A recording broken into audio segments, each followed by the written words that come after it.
Hello, everyone. Hopefully you're having a wonderful day. I want to thank you for joining us for another one of our relationship ministry seminars. It's been a while, but we're back because we have this very important topic that we want to talk about and discuss, this idea of suicide and emotional and mental health in the church. So if you're watching, just why don't you in the chat, why don't you just tell us where you're coming from? We're going to utilize the chat for you to engage with our panelists, but also why don't you, while you have this opportunity, why don't you go on and hit that share button so that you can share it with those who may need to engage in this very important conversation. I know you all didn't come here to see me, and so I'm going to bring on our panelists and our guests, and I want to welcome them to our broadcast this afternoon. We're going to go through this topic rather quickly because, as we know, the hour goes by incredibly fast, and we want to make sure that we get to as many questions and comments that we can. And so definitely use the comment box, use the question box on Facebook and on YouTube. We're glad that you have joined us. And why don't you just tell us at this moment where you're coming from, where you're watching from, and any questions you have, feel free to use those boxes. Really quickly, we're going to just go around. We're going to start with Kristen. We're going to come around in the box. And all I want you all to just let us know why you're passionate about mental health, this topic, and what you do on a daily basis to help individuals deal with their mental health concerns and challenges. Hi, good evening, everyone. So my name is Kristen Fraser. I am currently a medical social worker here in New Jersey. One of the things I've recently become passionate about in helping people deal with end-of-life issues and all different types of levels of care in the medical field is making sure families and patients of color know their medical rights and the things that they have access to as far as mental health and other services are concerned. Awesome. Hello, everyone. My name is Jamar Moore. I'm in a private practice right now, and I would say this: from all of 2020 to now, most of what I have been dealing with my clients has been about anxiety. Most of it, anxiety. And I would just beg people out there, if you're dealing with something that you feel like you can't really control, don't understand, see a mental health professional right away. I am very big on promoting mental health because a lot of times in our community, just be honest, it's taboo. We don't think that it's something that's necessary. So we are all here to talk about how necessary it is. So that's my little 2 cents. Let someone else go next.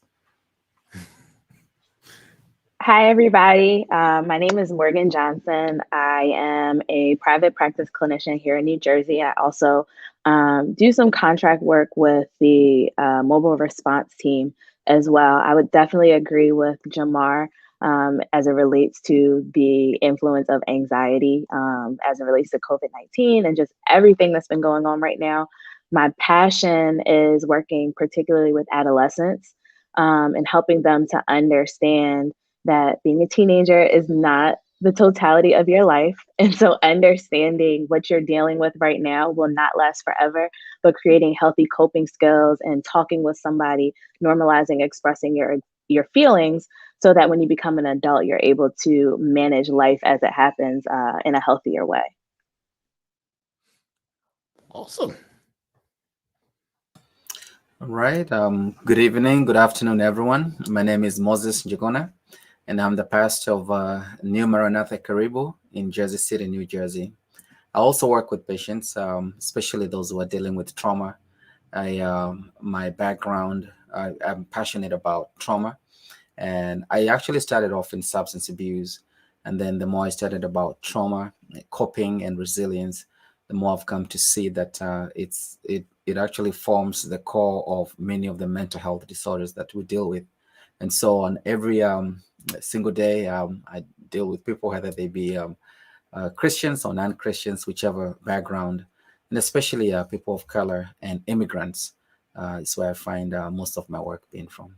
Thank you. Welcome, everyone.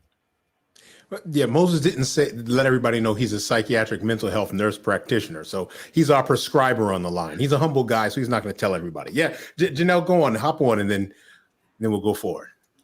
All right, good evening, everyone. My name is Janelle Phillip. I am a licensed independent clinical social worker. I am currently a lieutenant in the United States Public Health Service, and I work with the severely/seriously mentally ill SMI patients to get them to their baseline and to help them be as functional and productive in society as possible.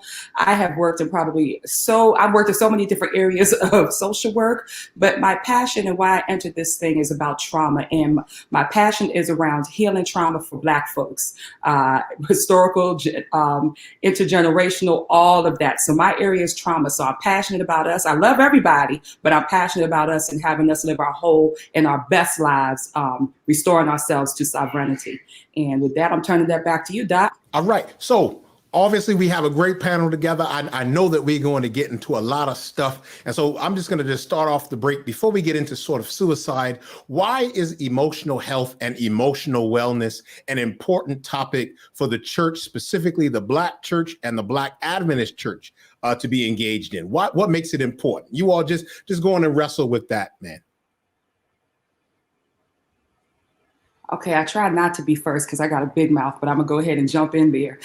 It's important because Black people, and I'm not taking it back hundreds of years, but Black people right now in this country, especially if we're talking about America, just deal with so much as a whole. And the church is a place where we congregate. The Adventist Church knows the history of oppression that we have had, that has been upon us, and how that impacts the rest of all of our lives within society. And so it's important for the church to be able to respond to what they see when people come, hopefully just not on a Saturday, but what people deal with on a day-to-day basis. So it is important for the church to be at least educated and have a plan of action of what to do when the situation arises that somebody is in crisis at their church, because it will happen. If not every week, at least every other week, because we're humans and that's what we experience. I think it's important.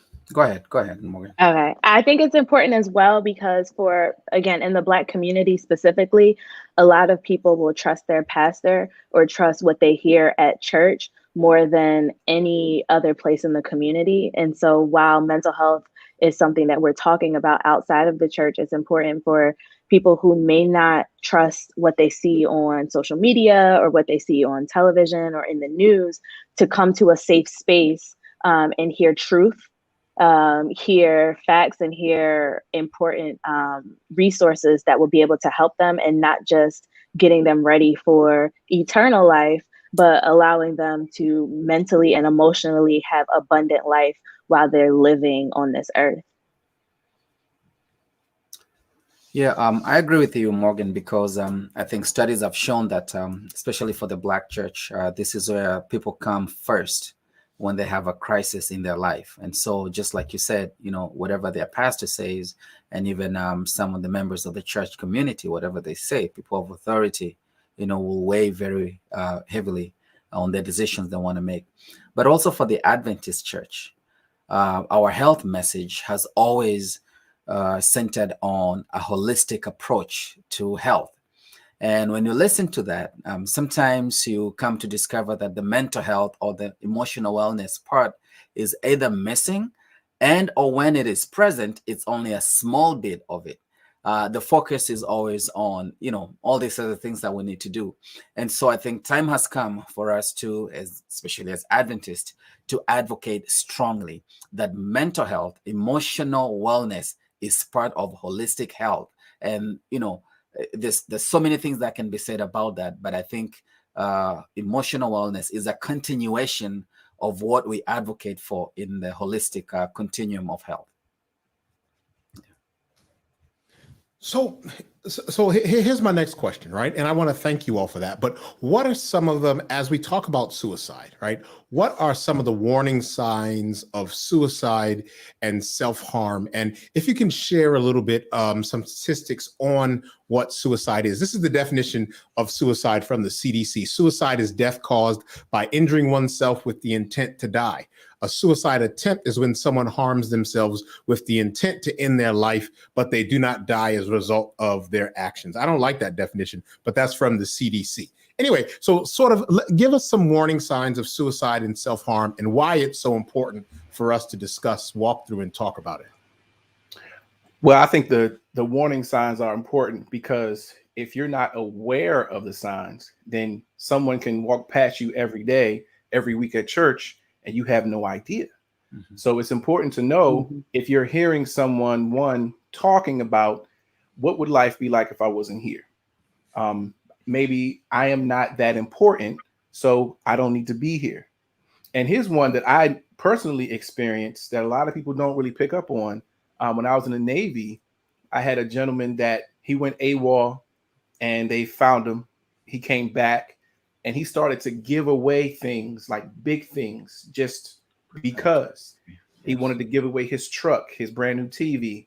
He was just giving all these things away. And that's a warning sign because people tend to think that, well, I'm not going to need this because I plan to do this thing later. So here, take my truck, take my big TV.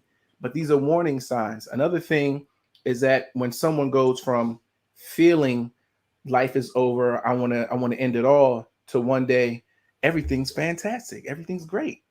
They do that because now they have a plan. I'm no longer going to be here, so the pain is going to end, so I can be happy about it. Mm-hmm. When those things start to happen and fall in line and you witness them, that's a symptom, that's a sign. It's time to do something and take some action. Mm-hmm. And it's funny that you said those just talking about like when you were in the service, but I would say that another aspect of that is pain, TBIs, things like that. People who are in extreme pain, that's what suicidality is. That's where it comes from, is that there's some kind of pain, physical, mental. There's something happening that just says, I don't want to and go through this anymore. And so that's another area, another warning sign right there. When people are in extreme pain and are crying out for help and it doesn't seem to have any relief, that's another area, warning sign right there.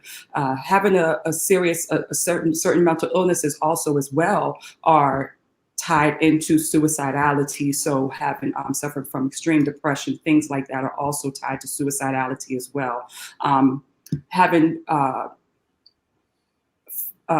people in your family who have committed suicide, who have died by suicide, also having maybe close friends who have died by suicide also are some warning signs that people need to keep watch and so forth as well. And just some of the basic social withdrawal, isolation, those types of things are very much so warning signs for someone who might be contemplating suicide. If I could add something, the assumption is that we are watching. The assumption is that we are observing, we are keen enough, because we are living in a time where many people are either distracted by 1,001 things, and those who are not distracted by what's going on around them are distracted because they're inwardly focused. And so as a church family, as a community of faith, we are called upon to be our brothers and our sisters' keeper. And so the assumption is that we are observing, we are keen, we are aware, we are sensing. And so when you see any of these things, even sometimes when you just hear something nudging you, something seems to be off, just check on so-and-so, something may not be right, those are some of the most important things to just be aware of. And then, of course, the signs are there. You'll be able to see them. And then, of course, you can be able to handle what's going on. So we know one of the warning signs of suicidal ideations is hopelessness, right? So if we take a look at the world around us, the amalgamation of things that we're dealing with, the fear, the anxiety that people have, COVID, war, all kinds of things. We could name them for days, right? how is it that people can still maintain balance while also being hopeless? Like, it seems like if hopelessness is like, where do we find hope, right? So, so Kristen, give me a little a little perspective on the hopelessness aspect of suicidal ideations and what we can do to sort of help people that feel like they're hopeless, like they don't have a way out. So I think for people who are struggling with this feeling, it's important for us to highlight why they are important and who they belong to, what value they add to other people's lives around them, and what value they can offer to the world are some of kind of the first things that I would start to introduce to a client or a patient who may be feeling hopeless. When I deal with patients, I work on the oncology unit, especially, and those patients often feel hopeless and they are at the end of life. And a lot of times there is no way out, right? And so they express that they no longer want to be on this earth and they don't want to live anymore. And it's part of my responsibility, among other things, to kind of highlight what value they've added to people, to make sure that they feel like they can express what they're feeling and why they're feeling it, and to show them that they are of value to the people around them. I think another important thing to add to that is encouraging people or reminding them to look beyond their circumstance. So I work with a lot of teenagers, and one of the most like startling statistics I saw was that teen girl suicide attempts increased 50% at the beginning of the COVID shutdowns and pandemic. And then Facebook also put out a recent study about a month or so ago, basically admitting that they realized how toxic Instagram and some of these other social media sites were for teenage girls. And I think when we're focusing, like with teenagers, when they're all they have or their entire scope of purview is social media and what everybody else has going on, and then comparing their life to others, they can begin to send themselves messaging that says, well, if my life doesn't look like this, then it's not worth it.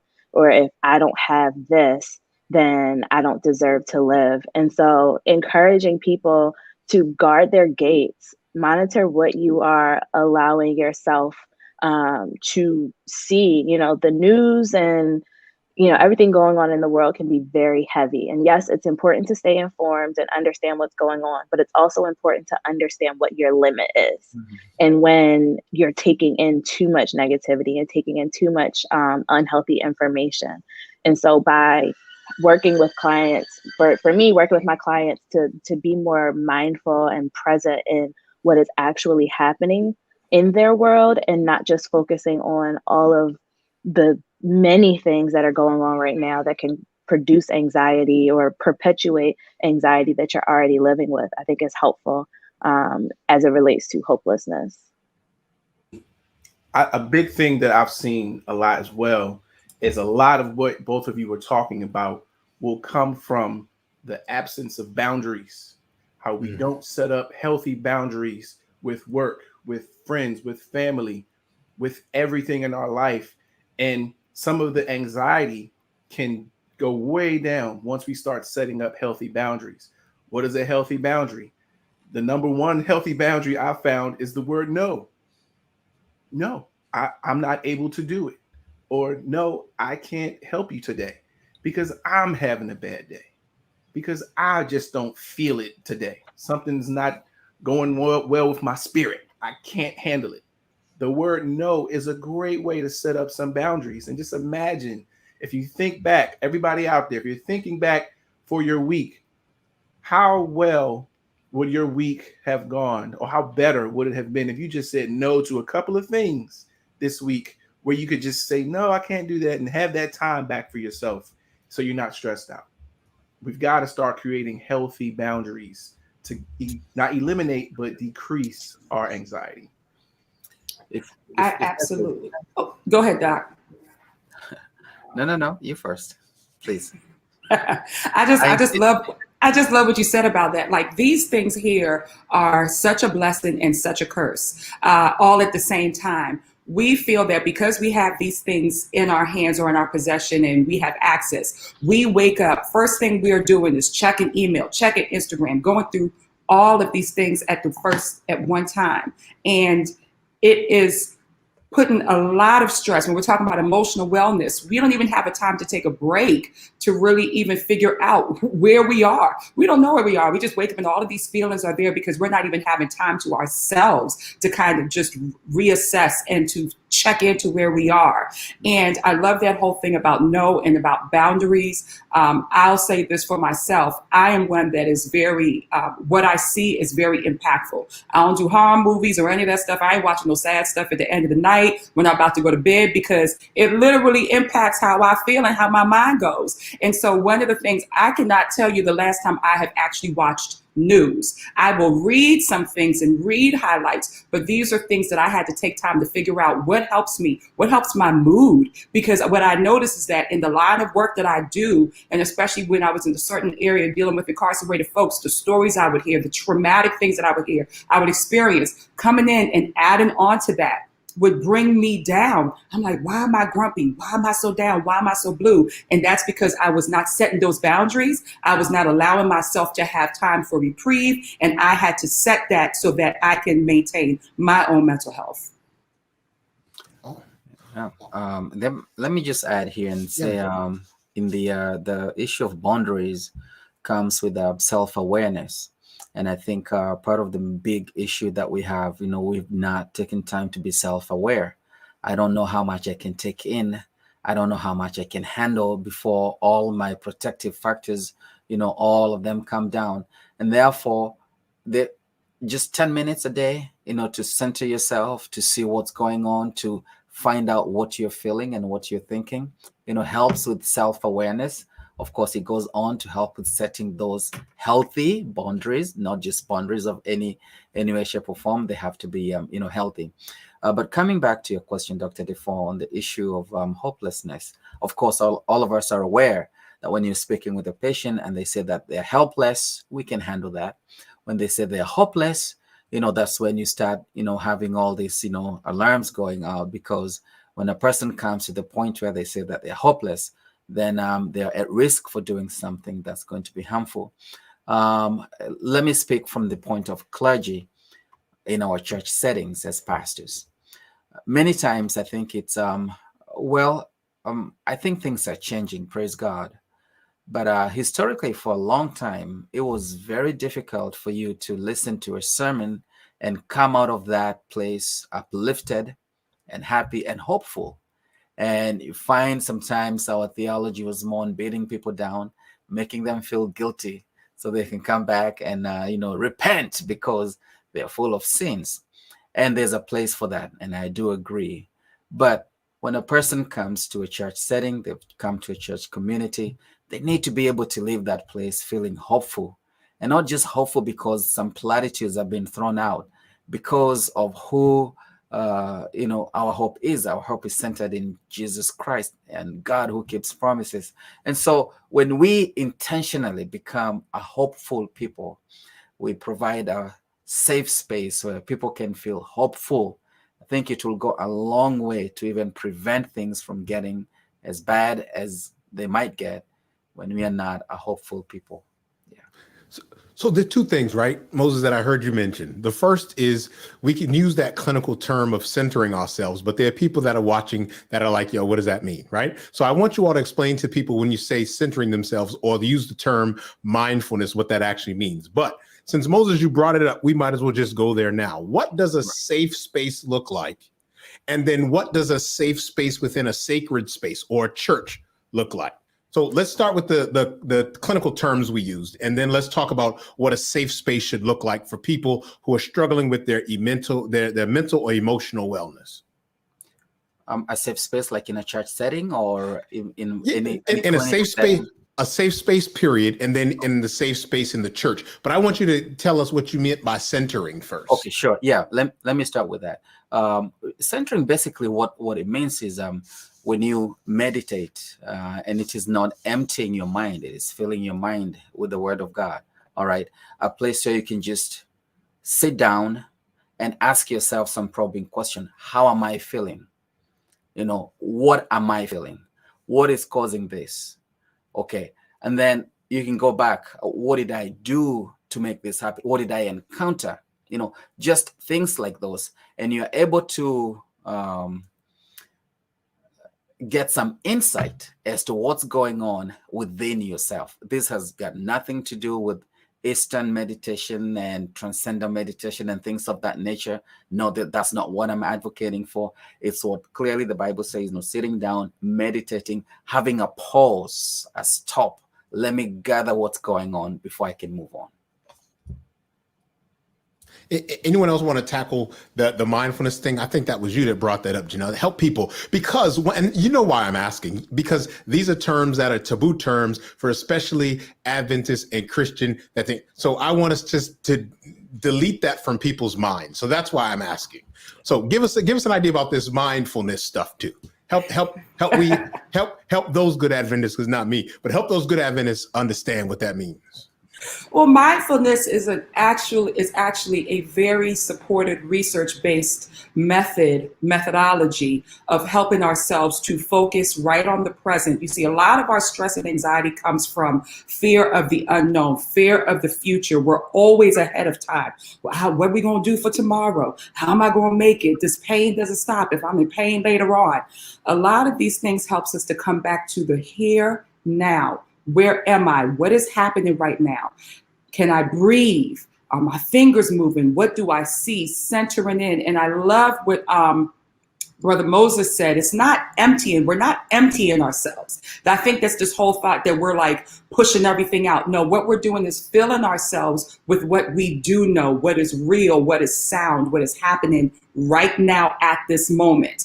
At this moment, I am okay. At this moment, I can take some deep breaths. At this moment, I can sit still. At this moment. And that's a lot of times what we're talking about when we're talking about mindfulness. And these are things that can be taught. These are things that we can do.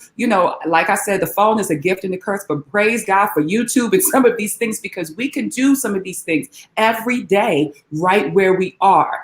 We don't have to leave and to go to all of these places. We can close the door, go in the bathroom, get a quiet place to be able to just take a moment and breathe. When we're talking about those boundaries and no and all of that, that allows us to get us some space right there to be able to focus in, to center ourselves, which is not selfish. It is preservation.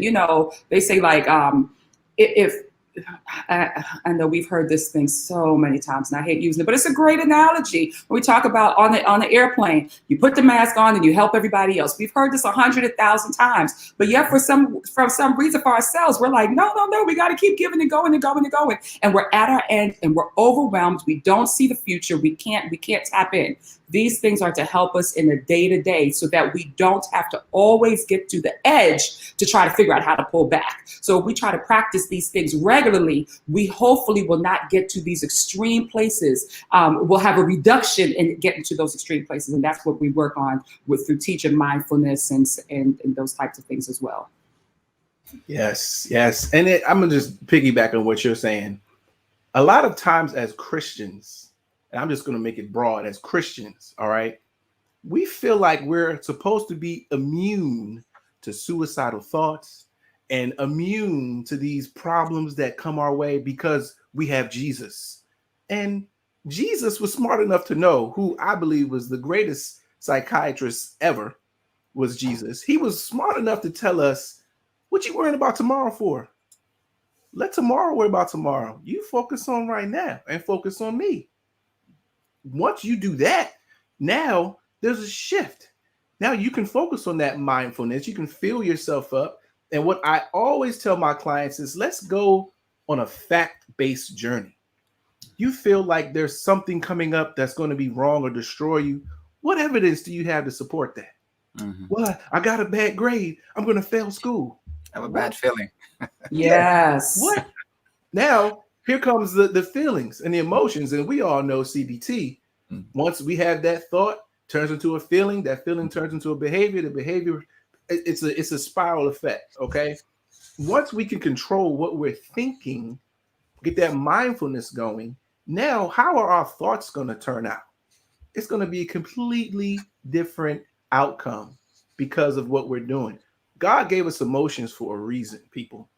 He gave us emotions for a reason, but we have to understand that we can control these emotions, but we got to be intentional about it. Got to be intentional about it. Jamar, just real quick, now that you brought Jesus into this, and of course he was always here. Jesus was wise enough to know that before he can engage in the craziness of the day, the Bible says he will wake up so early, go somewhere, stay there for long enough, and then come back. Because if there was a man who was very interrupted, dealing with all the, plus knowing what people are thinking about him. I mean, can you just imagine, just knowing what people are thinking about you? But he knew the importance of going away, getting yourself ready, then re-engaging with the world. I think many times the issues we face is because we don't have the tools, to go get yourself ready, then come back. And I think if we started doing that, that mindfulness will be helpful. All right. So back to my other question, right? Thank you all for that. Definitely explaining that to them, right? What does, I'll throw this out to Kristen and Morgan first. What does a safe place look like for people to be able to say, I'm not okay? And then how does that then translate into the church? Now, don't talk about your church because both of your husbands are the pastors there. So don't talk about your places, right? But talk about the ideal church where people can come and say, you know what? I'm not okay. I'm struggling. I'm hearing voices. I'm bipolar. I'm depressed. I got anxiety. What does that safe space look like in terms of religiosity? So you two tackle that first, and then we'll throw it to everybody else. I got it. So I would say, I'll go my professional route and then we'll take it to church. So I would say a safe space across the board is an authentic space.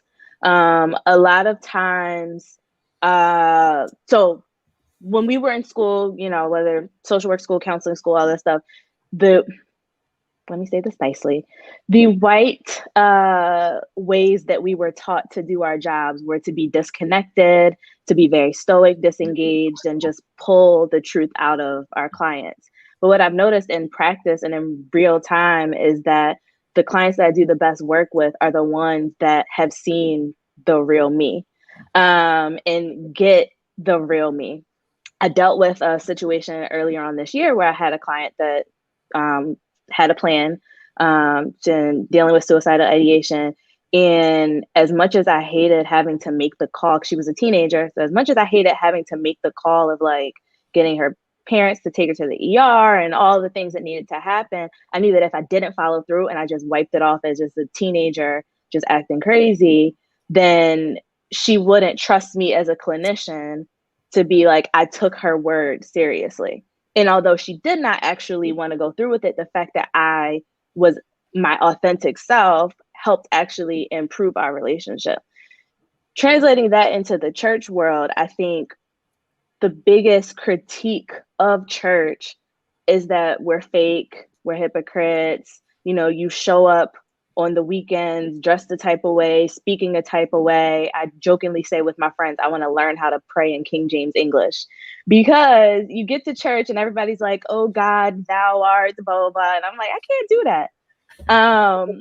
And for people who are looking for a safe space to say, I'm struggling or I need help, they want to be able to do that without feeling like if I show back up for choir rehearsal on Thursday night, everybody's going to be on suicide watch. Or if I show up for a prayer meeting or a ministry meeting or whatever is going on, then all eyes are going to be on me because I expressed a need. And I think authenticity says that we engage in genuine relationships when we don't know that something is wrong. The worst thing you could do with someone who expresses need is to turn on this, like, now I have to save you switch. And you never spoke to this person a day before they, were expressing themselves. Now all of a sudden you want to be their best friend and text them every day. Well, that's not really helpful, because what happens when they feel better? Do you ignore them? Or do you act like they don't exist anymore? And so I think in the church in general, before we even deal with, people expressing their mental health needs, I think having genuine relationships and not just the superficial, like we're cool because we sit in the same section every weekend, would be a start. You messing with people's sections, Morgan. I'm sorry. Go ahead. Turn to your neighbor. So, we all know safe space is like no judgment. I agree with Morgan. I have always gotten the best results when I'm authentic with people. I feel like it just works. And I often don't feel like I'm super clinical because I'm just being myself, right? Being kind, listening, being observant, paying attention, giving someone your full attention. I think it also is very helpful in the church setting because there are rules and there are standards, right? And some people are, an extreme of those standards, and some others of us may not care as much. I think it's being able to say, yes, we will hold each other accountable, but in love, and that's okay, right? So you can talk to me, you can share with me. I may not agree with you, but they're teaching of us, the others of us, that there is a way to disagree. There is a way to show concern without judgment or harsh judgment or without being unkind. And I think that's something so important that so many of us fail at. We have to be kind and we have to be compassionate to people. That's just, basic Jesus. He loves us and he is not a mean God and he is not a judging God. So I think that's another thing to add. I'd also like to add a safe place is someone that will keep their mouth shut. If I come to you with the issue, I won't hear from the deacon or the person walking in about my issue. That's one of the reasons why a lot of people have a problem talking about their issues in church for fear of everybody knowing my business and then judging me.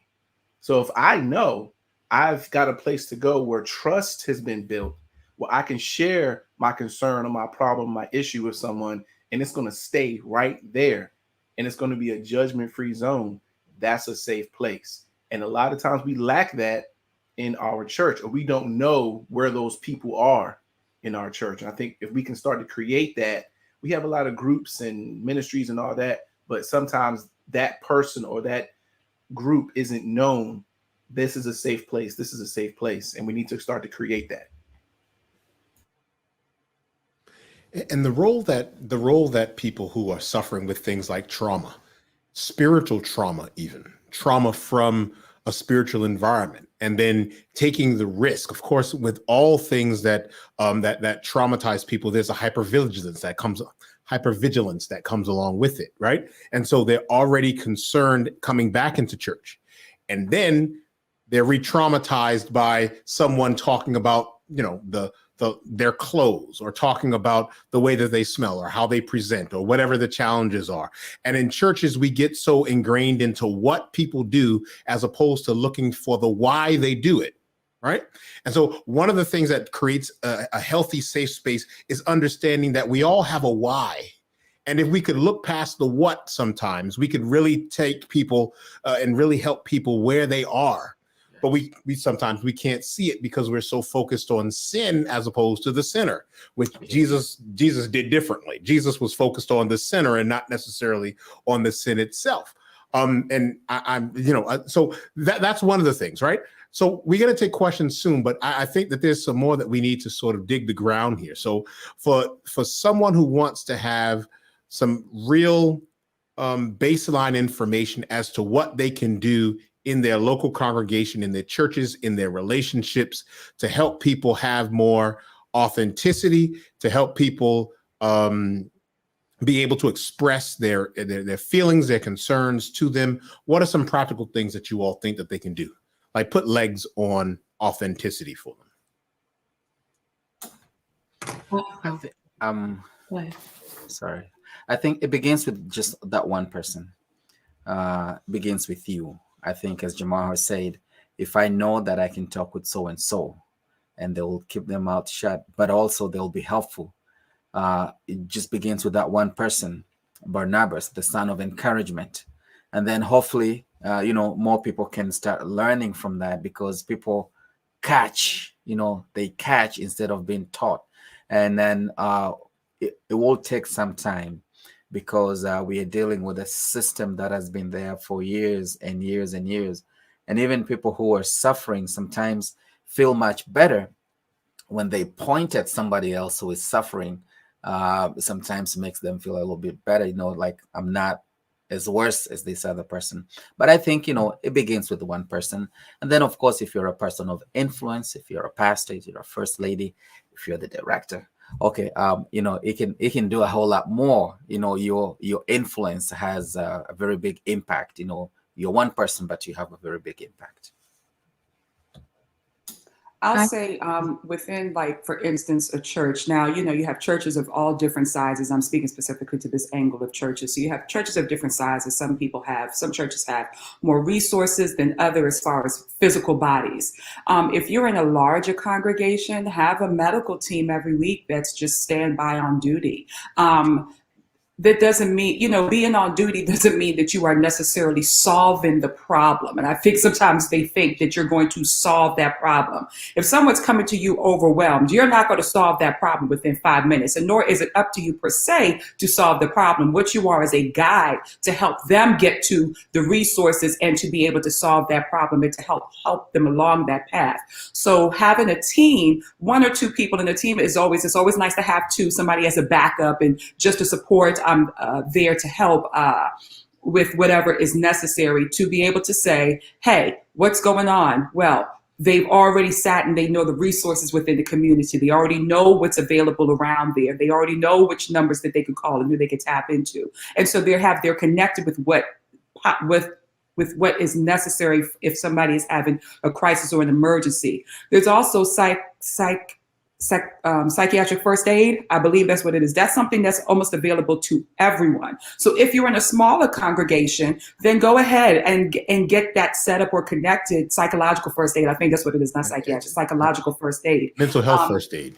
Mental health first aid, something of that sort, yes, that you can do. There's some basic things to do, and what it does is it helps to focus on crises at that moment. So once again, you're not necessarily trying to fix them, but what you're doing is that you're being present and a resource to help to connect them and to get them at least to a point where they can breathe, where they can start to see some hope and, okay, there's a plan in action, because a lot of times people go into crises because they don't have a plan. They don't know what they're going to do. So being able to have that at different churches, specifically at your church, is something that can be very helpful in making that public. So from wherever, the pulpit or whatever else, if you are experiencing something of the sort, if you need to go to talk to someone in a confidential space, go to this location, go to this, meet this person there. You can rotate that through or have, and there's just many ways to do it. But I think that it's important because a lot of times, as we have seen, and I know I have seen in my church over the years, my old church over the years, people come in with stuff, and everybody, if you don't know what to do, if you think people are not going to come into with stuff, and then you're like scrambling at the last minute, it's unnecessary. We already know that it's a church that people are coming, and chances are people are coming with stuff because they are coming to try to figure out, how can I get some strength to go on? And with that that's happening, prepare ahead of time. We don't always have to operate in panic. We can be prepared. I think another helpful thing is, to answer your authenticity question, David, is taking it beyond the preaching moment or the worship experience and actually engaging these conversations outside of the weekend. I think for a lot of people, like, yes, there is, as believers, there is a spiritual component. There are things for us to pray for. There are things for us to, turn over to Jesus. But there's also practical conversations that need to be had. And I think as a benefit of, COVID and virtual experiences could be that now we're able to have more real talk conversations throughout the week, and the burden of addressing everything doesn't have to be held just to the weekends. So whether it is having, small groups or meetings or whatever to help families that are dealing with family members with mental health issues, or sex abuse survivors or whatever the case may be. But with authenticity, it's normalizing the conversation outside of the big, this is a safe space, you can come to us, and we have the altar call, and we act like talking about it from the pulpit means we're safe and now you can come to the pastor or whatever. Sometimes it won't be in that moment, but it may be that somebody shows up on a weeknight or an evening where they're saying, okay, well, this event is happening or this conversation is being held. This now is not just the performative safe space, but they actually do care about the resources in the community.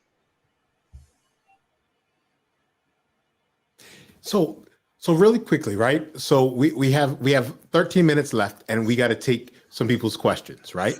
And so I'm going to put up the questions. We're going to just see if we can run through some of these.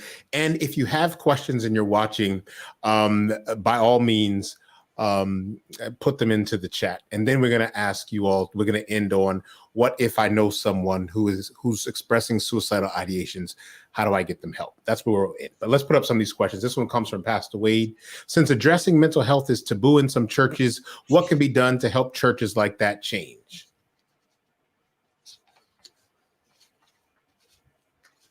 Like, give them a short response. I would suggest bringing in a mental health professional like we have on this panel here to discuss these things with the church, and being open to have that preached about, just like we preach about prophecy and everything else. This has to be something that we preach about as well, and make it available to people. It's really that simple. Make it available. At the same time, I'd like to add something that David had said earlier. Knowing the why will be very important. Finding out what happened to this church. Did they experience a traumatic event that they're not so willing to talk about mental health? Why is it a taboo issue? What is their understanding of mental health? And why is that a problem to talk about? And once you know what those things are, and then, of course, as Jamar said, call people who can be able to address those things. Because mental health is health. When we see it as health, then it's easier for us to handle that. Yeah.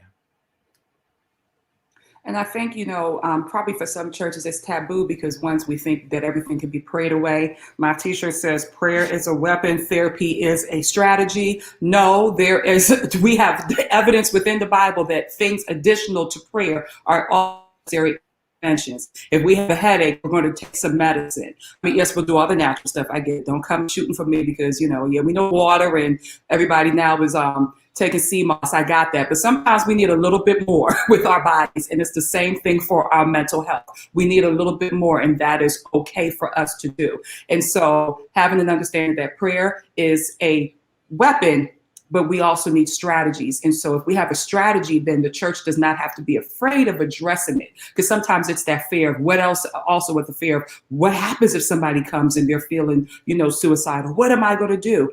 That's why you talk about it, so that way we can be prepared and we are going through with some strategies. Yes.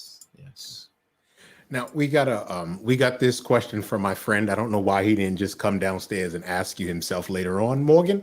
But Pastor Johnson says this. He says, when we preach and someone answers the appeal and we sense the person may need mental health interventions, what are the next steps we should take? Thank you, Corey, for your question. Morgan, don't answer this, because if you answer this, everybody else is going to be upset because he can just ask later. So someone else take this. I think it goes right back to what I said earlier, was making those resources available. I think that years ago, I was able to speak at a church at RPC, and I asked at the end of the message, would all mental health professionals come forward? And there were like 30, 40 people that stood up and came up. And I was like, you're a social worker? You're a therapist? You're a psychologist? What? I didn't know that. So we need to ask our congregations, our people that we see every week, hey, who's out there that is able to provide us this service to help out? We know who the doctors are. We definitely know who the financial experts are. So we can ask, who are our mental health professionals that we can go to in time of need when somebody comes to me and I suspect that they are having a mental health crisis. We need to have those people make themselves available. And it's not just even, so thank you for that, Jamar, but it's not just even the people in the church. If you come from a church that doesn't have the clinicians, that doesn't have mental health providers in it, figuring a way to get, so in Allegheny East, we offer mental health first aid to all of our churches for free. All they got to do is ask, right? So developing sort of a crisis response team in that church. It doesn't actually have to be a clinician, but it has to be someone that can recognize the warning signs and be able to connect people, not just with external resources, which is the first step, but then also the internal resources. So while we prepare you for counseling, what are some individual coping strategies that you already have with you now that we can get you through? And so I think, Corey, that's one thing. And then also making sure each church should know all of the mental health resources in their county so that they have the crisis line, so that they have therapists, they have psychologists, they have psychiatric nurse practitioners that they can refer to when people are experiencing mental health crises. And then this last thing I'm going to just throw out there, many clinicians in your area, it doesn't matter if they're Christian or not, many clinicians in your area may agree to come into your church and run a support group. And they may just charge you a session fee. They may. I'm not saying they will, but you may be able. Now, I'm not saying don't pay them anything. Okay. Don't ask for volunteers, but you may get a clinician to come in once a week and say you have a group of people in your church that are depressed. You can have a depression group, get a professional to come in and run it, right? Weekly, 5, 6, 7, 8 weeks, whatever. An anxiety group, a grief group, whatever it is. Be creative and access those opportunities that are in your neighborhood, that are in your community, to make sure that you create the space in churches so that people can get the help that they need.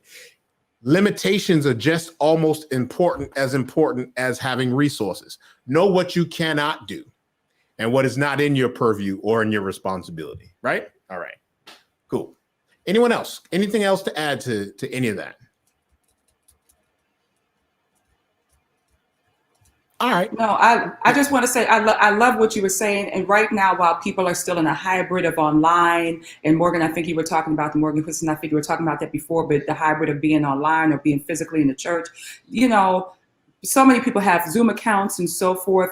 It really doesn't take that much for 1 hour a week to set up something if not even having to physically go somewhere, but to do it right from the safety of where you are, in your car, in your home, wherever it is, to be able to set up and just have a place for people to become educated just like you're doing today, Doc. So I think that's very feasible for churches to be able to do.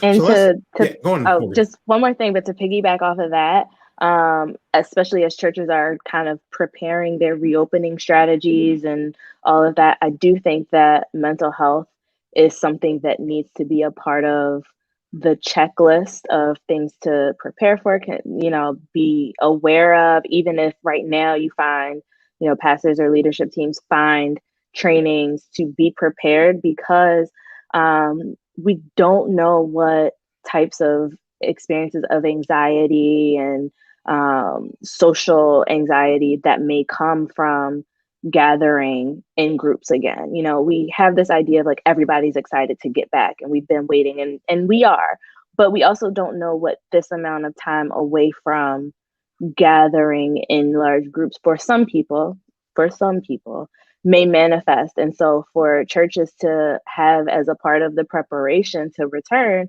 also a strategy or identified persons for someone who may become uncomfortable or who may, have a panic attack or any manifestations of mental health concerns as a result of just getting back into a routine that we've been out of for so long. So I think taking advantage of this time and trainings and things like that is essential as well.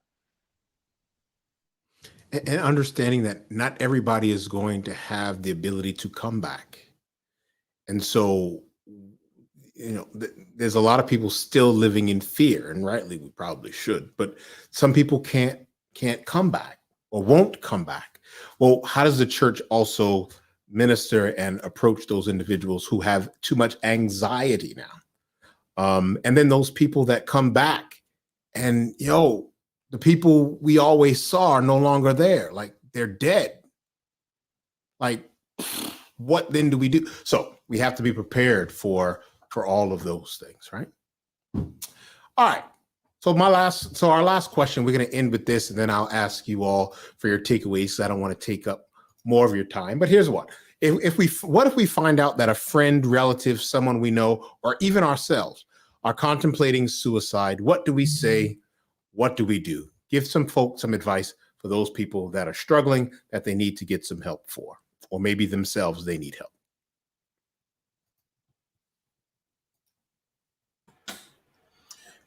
Definitely talk about it. Don't ignore it. Ask the direct question. Are you planning something? Do you have the means? Do you have the know-how of what you want to do? Don't shy away from the topic. And then, of course, all of us should be able to know who to direct them to. I mean, if the situation is severe, they should be committed immediately. If it's something that can be handled, and of course, you try to handle that, have a safety plan, and also just make sure that the environment is safe, that they're not having things that they can do to harm themselves. But I think the key point is basically talk about it. Do not ignore whatever they're talking or whatever they're raising to you. Yeah. And you have to look at it as something that's serious. In our community, suicide, we may want to downplay it a lot of times because of what we think somebody should be thinking, but we have to take it seriously. Number one, not dare somebody to do something, not belittle or, minimize their feelings. But a lot of times people lack a listening ear. Mm-hmm. And we need to be that listening ear right from the start, without the judgment, without trying to explain away something. Allow somebody to feel what they're feeling. And like Dr. Moses just said, we have to do the necessary things when we know that there is a danger of suicide. So knowing the numbers to call, the suicide prevention lifeline is one. And then doing some research about the best ways to do it, because you may not know everything, and it's okay to look something up. Yeah, I love that. Just somebody comes to you, they're not being selfish if they're contemplating suicide. I remember hearing that for many, many years. It's this thing, and it's a reaction. People become angry because they think that they're being selfish. No, that person is in pain. Whatever that pain is, or wherever that's coming from, we are unsure, but they are in pain. So listening, asking this direct question, as Dr. Moses said, asking the direct question, just listening. Don't try to solve it. You don't have to fix it. Just let them get it out. Why are you feeling this way? What's going on? Be there with them and connecting them to continued help. So after you're just finishing being there and you're supporting and you're listening, okay, you're breathing a little bit. I'm feeling a little bit better. Okay. Are you going to hurt yourself now? No, I'm not going to hurt myself. I'm feeling a lot better, so forth, or whatever the case may be. Okay. So what we're going to do is, it's 11:30 at night. I know no place is open. But on Monday, what we're going to do is we are going to call. We got your insurance information. We're going to go to psychologytoday.org. We are going to find some folks, and we are going to connect you to someone to talk to, so that person could do an assessment. There might be a need for medications.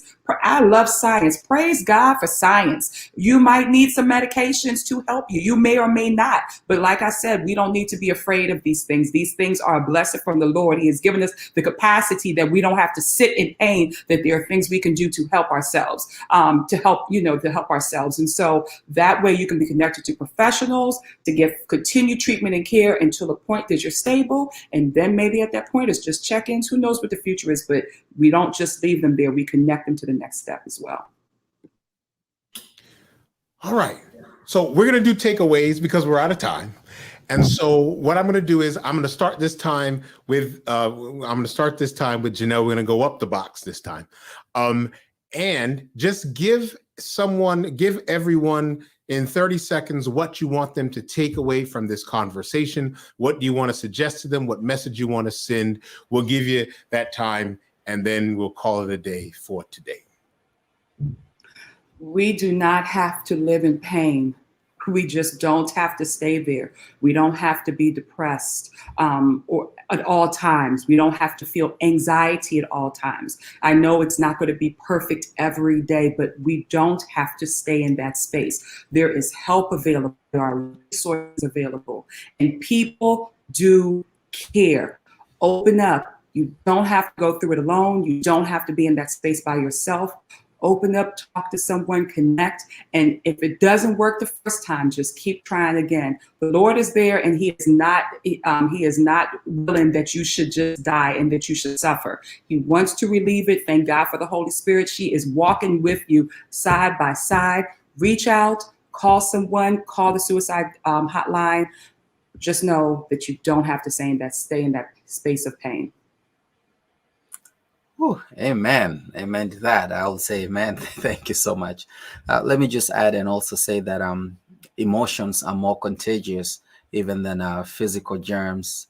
And so we see, you can easily get fear or anxiety or even doubt, depression from other people, emotions. And so make a decision to be a person who radiates faith, who radiates hope. Talk hope, live hope, be positive about things, and other people around you will also catch that. And for the person who is going through a difficult time, just like Sister Janelle said, things don't always remain the same. Nothing is permanent in this world. Things will get better. Things do actually get better.